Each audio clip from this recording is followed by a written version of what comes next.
Hey everybody, Adam here with Hometown Acres. Welcome back. So we just got back from the National Farm Machinery Show last night at about 9 p.m. at night, and drove past neighbor Doug's house here and saw that the roadside stand was pretty much all wiped out, so we're here restocking it. But I'll tell you what, that National Farm Machinery Show, that is a massive show. It takes up the entire Louisville Expo Center there in Louisville. Got to meet a lot of nice people, and the one thing I will say though is it's really more for big ag. So there's a lot of stuff there that I really wasn't interested in, like 30, 60-foot chisel plows for the back of 200 horse tractors, that kind of thing. I'm more interested in, you know, tractor stuff, heavy equipment, bulldozers, excavators, skid steers, mini skids, not necessarily the farming side. But yeah, 1,000-gallon, 2,000-gallon tank sprayers. Don't get me wrong, it's impressive and it's cool to look at that stuff, but never in a million years would I be buying any of that stuff. I'll tell you what, we have been selling the firewood lately. Between deliveries, the roadside stands, we are pretty well sold out of all the wood that we have that is seasoned. If I get too many more requests for firewood, I'm gonna have to go buy some kiln-dried stuff from Matt to resell, just because I never want to turn a customer away. If you send them somewhere else, they won't come back. So it's better to break even on a little bit of firewood and have them give you a call next year when you can sell your own wood than to turn them away. Anyway, I'm going to go ahead and finish getting this restocked. We'll catch back up with you when I'm done.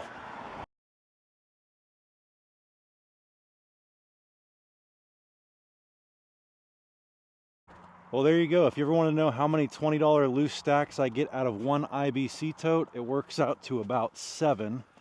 I got one that I couldn't fill here, and that works out to $140 for one of those IBC totes. Now that is the smaller one, the 275-gallon tote, and I call that a quarter cord. The bigger 330-gallon totes I call a third of a cord. So if you take 140 times 4 for a quarter cord, that works out to about $560 a cord I'm getting out of the roadside stand. And this is my favorite part.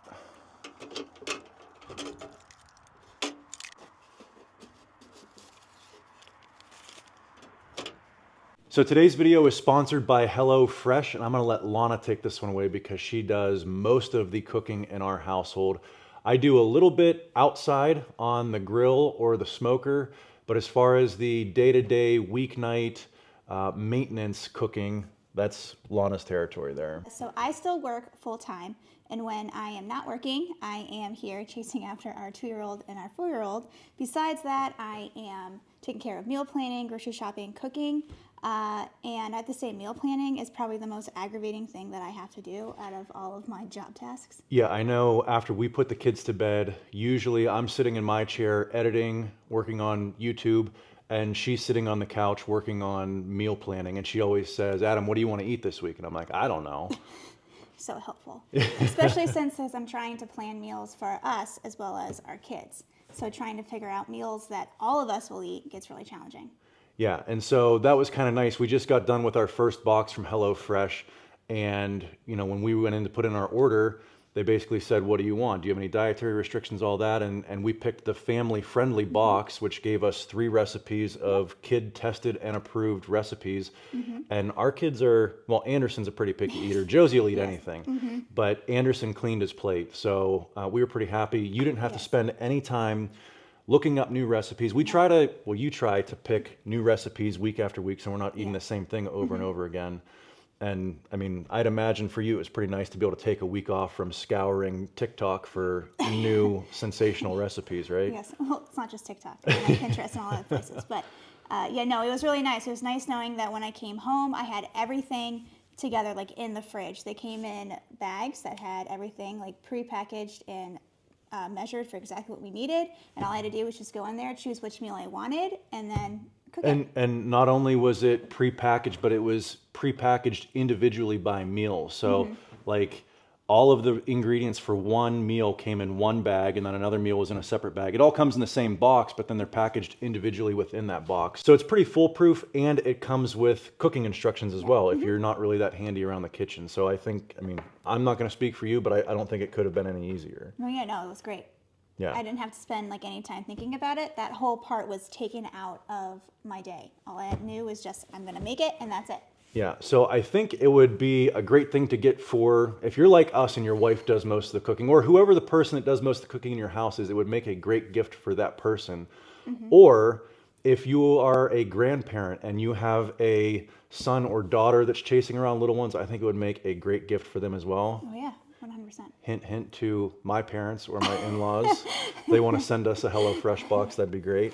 So if you're interested in checking out HelloFresh, you can get up to 10 free meals and free shipping on your first box by visiting HelloFresh.com and using code ACRES10FM. Free meals applied as discount on first box. New subscribers only. Varies by plan. That's up to 10 free HelloFresh meals and free shipping. Just go to HelloFresh.com with code ACRES10FM. So I mentioned earlier that we are pretty much all sold out of firewood, which means we need to be making some more firewood, and that's what I was planning on doing today, and I'm still going to, but we got walloped with some snow last night. They were calling for 1 to 3 inches, and I think we got more like 6 to 8. Anderson is home from school today sick, so I'm going to throw him in the side-by-side with me, and we're going to go plow some snow, and then hopefully go make some firewood here later this afternoon. Ready? Yay!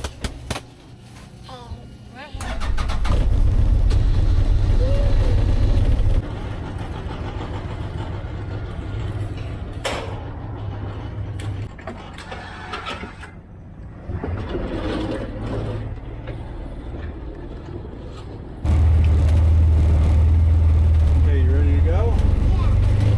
Okay.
All right, got the driveway plowed. Lana just got home to watch Anderson, and I mentioned before that we are just about out of firewood.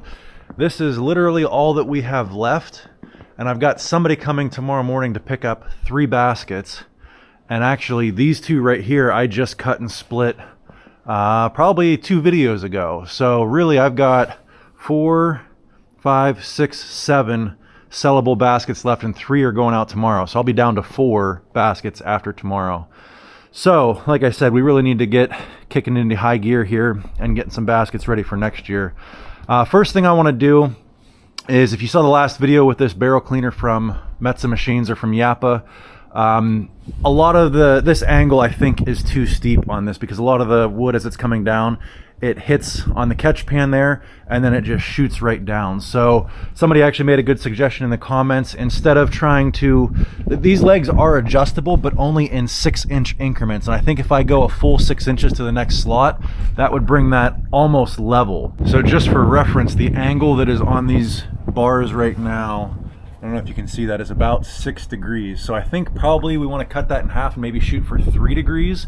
But somebody had a good suggestion in the comments from the last video.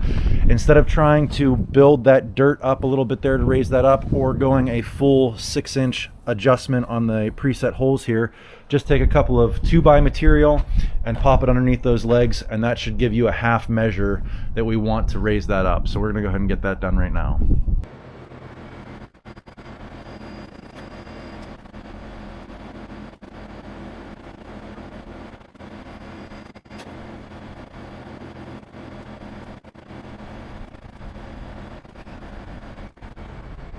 All right, so we got our 2 pieces of 2x material underneath those front legs there. Each one of those is about 1.5 inches. So we've added about 3 inches of total height to those front legs. Let's see what that did to our angle on the barrel cleaner. So we were at 6 degrees before, and now we are at 3 degrees. So I don't know if that's the right number or not. We need to really kind of find the right balance, because you don't want it to be too flat that, you know, it just keeps tumbling and tumbling and tumbling and the wood never actually clears out, because then the actual firewood is going to be in the way of the fines falling through and falling out. And if you get that much wood inside the barrel, it's going to start backing up the 37D conveyor, which this thing makes a lot of wood in a hurry. So it needs to be in there long enough to filter the wood out and not just slide right down through, but not so long that it's backing up the barrel and backing up the 37D conveyor. So we're just kind of trying to find that sweet spot.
Well, as of now, you guys know more than I do about if that 3-degree change in the pitch there made any difference. I haven't got a chance to look at the footage yet to see if the logs are staying in the barrel any longer than they were before. But it does look like we've increased the size of the stuff that we are screening out. So the only way to find out is to go ahead and get this stuff stacked here and see how much of that type of material is left behind when we're done stacking it.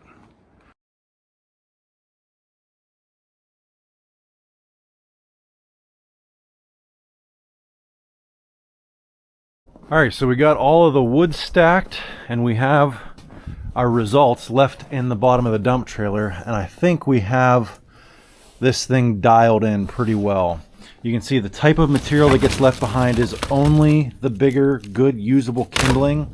What I will do is add all of this material to this basket. And then I actually have somebody who already has messaged me and said that they want a full basket of nothing but this kindling stuff. So I'll go ahead and throw all that in there. But yeah, this seems to be, there's a lot less scrap mixed in with this load here. And the quality of the scrap, it's a lot more bigger pieces. There's not a whole lot of, you know, like little stuff like that. And again, if we bring you over to the Ultratech dump trailer, it did filter out a lot more of this type of stuff. And obviously, I mean, the majority of the fines get filtered out right as soon as it comes off the conveyor, and then the wood slides down through, and then the fines just drop through. I guess, you know, maybe they could go a little bit wider on the spacing on those tines. Actually, let me grab a tape measure and see what the spacing is on those tines. So the spacing on these tines is about 1.25 inches, maybe 1 3/8 inches. But I think it looks like about 1.25 inches in between there. I'm thinking they probably could almost go 1.5 inches or 1 3/4 inches to really filter out a lot more of this type of stuff. But that being said, I guess what it comes down to is, am I going to fill these IBC totes just off of the end of the conveyor and not stack them? And I think the answer is going to be a mix. I think I still want to have baskets that are stacked, so that way if you know, we get into a situation where I can actually take these baskets and deliver them and place them somewhere with a mini skid or something like that, I've got nice, neat, tidy looking baskets to deliver to people just like this and stack them in their garage for them. But I'm still going to be doing bulk deliveries in the bed of the dump trailer here, and so it doesn't make sense to take a perfectly nice, neat stacked basket and then just dump it into the dump trailer to take out for a delivery. So I think I'm going to do half and half. Half of the baskets will be nice, neat, and stacked that I could deliver just like this, and then I think half of them will be loose thrown in off the end of the conveyor, and this stuff will be mixed in there, which I don't think people are going to mind, because this stuff is still good kindling. There's not a lot of the smaller fines and junk that's what makes the mess. I think people will be perfectly okay with having this stuff mixed in with that stuff there. Anyways, guys, I think that's going to about wrap this one up. I've got to get busy making some firewood because, again, we are basically all sold out for this year, and I don't have much in the way of firewood for next year, so we really need to get a jump on it. Hope you guys enjoyed this one. If you did, give me a big thumbs up, click that subscribe button, and we'll catch you on the next one. Thanks for watching.